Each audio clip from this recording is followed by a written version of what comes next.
buktikan jamaah sekalian serius sekiranya. Tapi kalau mau jujur jamaah sekalian, saya mau bilang begini, cukup nih barangkali itu ayat tadi yang kita dengar malam ini, sudah nih barangkali cukup nih itulah. Jangan sampai saya tambah lagi dengan ceramah menghilangkan tadi itu ayat. Tadi itu ayat jamaah, masya Allah. Siapa yang tidak tersentuh merinding dengar itu ayat tadi, Allahu Akbar. Ini saja jamaah sekalian ayat yang dijadikan tadi pegangan. Khalas, cukup. Iya. Kaitannya dengan itu jamaah sekalian, tabe ya. Yang saya mau sampaikan, demi Allah jamaah, semua kita tahu lebih-lebih yang dekat sama saya. Di sini ada teman seperjuangan saya Pak Asdar yang punya setengah Tauti ya. Dan lain sebagainya, banyak kenal saya pasti ya. Saya jujur ya mas sekalian, itu kalau ceramah bicara ada lucu-lucu orang bilang begitu, itu bukan saya bikin-bikin jamaah, begini memang tong pembawaanku. Tapi ada tapinya ibu-ibu. Oh ibu-ibu.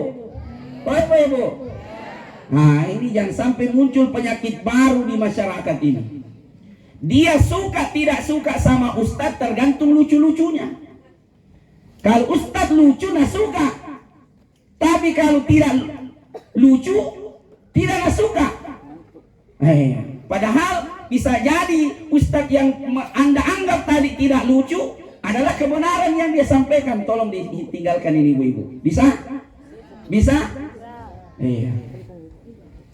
Bagaimana sekiranya ibu-ibu ada ustadz ceramah dan dia pembawaannya lucu-lucu begitu, tapi dia bilang begini, siap dengar kira-kira ini ibu? Siap? Siap?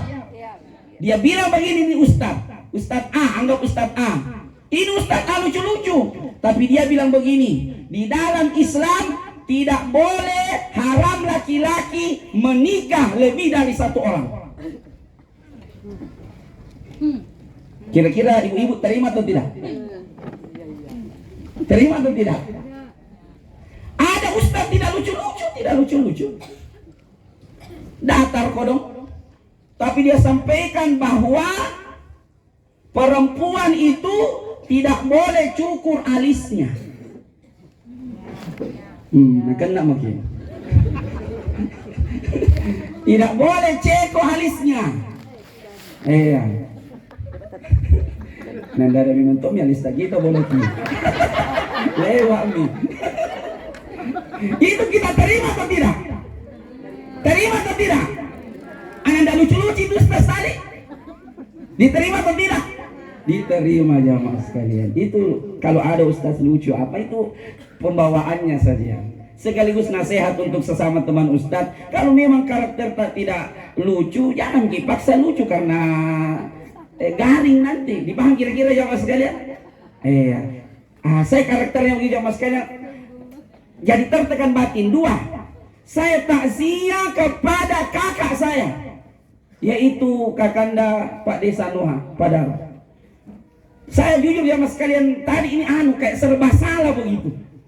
Saya mau istilahnya lepas ceramah seperti biasa, kakak saya ini lagi berduka ya.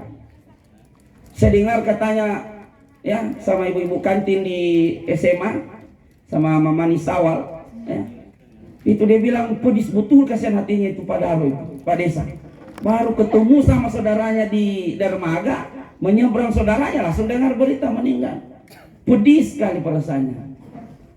Jadi yang kedua ayat yang dibacakan tadi, kayak saya khawatir rusak itu ayat tadi kalau agak lucu-lucu ini malam. Jadi jamaah sekalian tetap pertahankan kehusuannya ya. Jadi kaitannya dengan ayat itu, saya kaitkan dengan keluarga, kakak saya, Kakanda Pak Desa Padaro, istri, ya, anak-anak yang ditinggalkan, keluarga besar. Tidak boleh seorang muslim jamaah minta mati kepada Allah, tidak boleh. Tidak boleh. Itu hadis Nabi itu. Biar kita sakit, biar banyak utang, biar banyak masalah, tidak boleh minta mati. Ya Allah, matikan mas saya. Pusing kah ini? Baru tanggal 2, 8 pagi datang di rumah. Salam. Nah, banyak sekali cicilanmu. Ya. Itu namanya Ibu Stepa. Tok Ibu Stepa. Kalau Bu Columbus kan tidak bisa dipungkiri itu toh. Ya. Ada istilah baru lagi, Ibu Stepa. Tok Stepa. Selera tinggi, ekonomi paceh. Makanya saya sekalian kodong ya, pasti yang dengar saya biasa begini terus di bajuku toh. Ini terus nih 5 tahun mak di sini. Mau di apa? Apa saya mau belikan kasihan? Nah, guru SMA YPS jika. Apa tuh nih guru SMA YPS? Lebih-lebih saya gaji 9 koma. Tanggal 9 sudah koma. Jadi saya bilang Haji Suki sama Abu Tika ke rumahnya ke Ustadz Yusnar. Kenapa ya? Masih tanggal 6. Kalau tanggal 9 itu koma nih. Kesana memang makin. Jadi jamaah sekalian, yang saya mau sampaikan kepada keluarga, kakanda, saya pada Rotabe, khusus kita kanda, selama ini kita urus umat, kita urus masyarakat, termasuk mengurus masyarakat kalau lagi berduka, termasuk saya saksi, selalu kita nasihati masyarakat umat, sabar ki.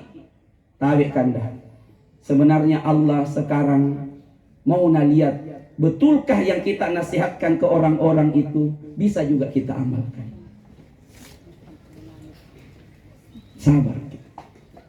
Sabar. Jamaah sekalian rahimakumullah. Yang kedua, kenapa saya terlalu pede, percaya diri, bilang sabar. Yang sampai ada yang bilang, macabang. Pintar bang Ustaz Yusnar bilang sabar. Nah pedis sekali perasaanku ini. Bagaimana tidak pedis? Bayangkan baru-baru juga ketemu Ustaz. Baru kak sama di pelabuhan Ustaz. Banyak pulang kak ke rumah. Oh beritanya meninggal. Pedis sekali Ustaz. Banyak itu ibu-ibu saya dengar. Tapi jamaah sekalian, manusia biasa wajar kita sedih. Bahkan sudah jamaah hafal ceramah saya. Kalau ada orang tidak ada perasaan sedih di hatinya, itu tolong pergi berobat. Tapi jangan ke rumah sakit paling. Ya, obat epilepsi nanti dikasih. Ya, tidak ada obatnya, bukan di rumah sakit paling itu kalau ada orang tidak ada sedih di hatinya. Iya. Bukan di rumah sakit obatnya itu. Iya. Kalau ada di sini bapak-bapak tidak sedih, lihat istrinya baru sudah melahirkan, lebih-lebih disesar langsung pergi sikat baju, baru istrinya suaminya hanya duduk main HP, itu suami ada sakitnya. Begitu juga ibu-ibu. Kalau ada ibu-ibu di sini baru pulang suaminya dari kerja di pabrik, masih berdebu rambutnya, langsung minta uang, perempuan sakit juga itu. Tapi tidak ada di sini, tidak ada. Atau ada datang tadi? Pulang nih. Nah.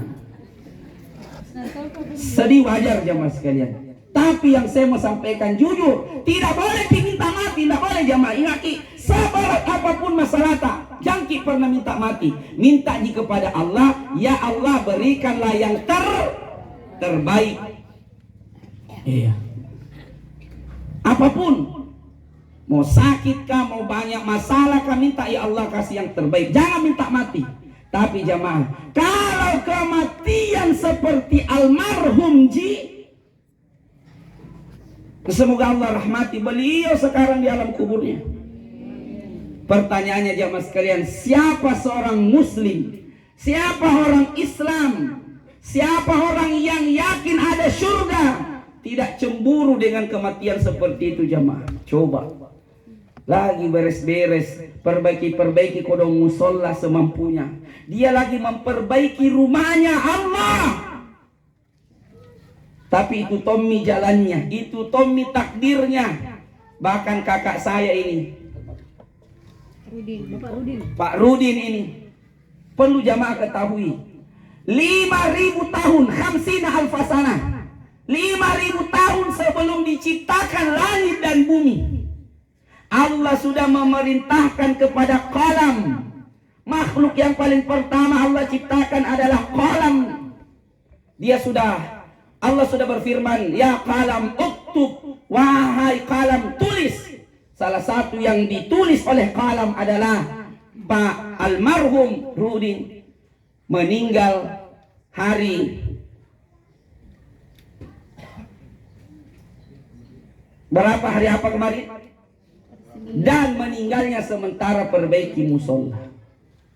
Itu sudah dituliskan oleh Allah sebelum penciptaan langit dan bumi. Tapi jamaah sekalian, coba sementara nak perbaiki rumahnya Allah, maka saya berbaik sangka dan saya mengajak ke keluarga, berhentilah bersedih keluarga. Ingatlah hadis Nabi, Allah sesuai prasangka hambanya. Saya saja yang hanya kenal-kenal begitu kalau pergi di Nuhak ceramah. Nah, saya yakin di dunia, bahkan dia meninggal sementara perbaiki semampunya rumahnya Allah, pasti Allah bilang, di dunia rumahku nak perbaiki nak sebab itu dia meninggal. Saya yang maha malu sekali, kata Allah, kalau saya juga tidak kasih masuk di rumahku di akhirat kemudian, yaitu surganya Allah Subhanahu wa taala. Amin. Tidak boleh kita minta mati jamaah. Tapi kalau kematian begitu jadi sudahlah. Nah, sabar kono. Nah, tinggalkan apapun terjadi, tidak akan ada yang berubah. Tapi jangan sampai kita lupa keutamaan yang Nabi Muhammad SAW, Nabi kita sampaikan, Allahu inda dhanni abdi. Allah itu sesuai prasangka hambanya. Prasangka saya jamaah, insya Allah sekarang almarhum sudah dalam rahmat kasih sayangnya Allah Subhanahu wa taala. Amin. Bayangkan meninggal sementara kerja-kerja musola, kasihan jalannya gitu. Iya. Kita tidak ditok, mati bagaimana nanti jamaah. Jadi keluarga sabarlah. Daripada kalian tidak menerima keputusan Allah, sebenarnya mau lurus jalannya. Iya. Tapi kalau ada keluarga terlalu dalam kesedihan, terlalu sesak dadanya menerima keputusan Allah, akhirnya keyakinan kita orang Islam, walaupun perlu penjelasan lebih panjang, itu ada kaitannya kepada orang kita yang meninggal gara-gara keluarga yang ditinggalkan terlalu larut dalam kesedihan, lebih-lebih kalau bersedih sambil meraung-raung dan meratap. Tapi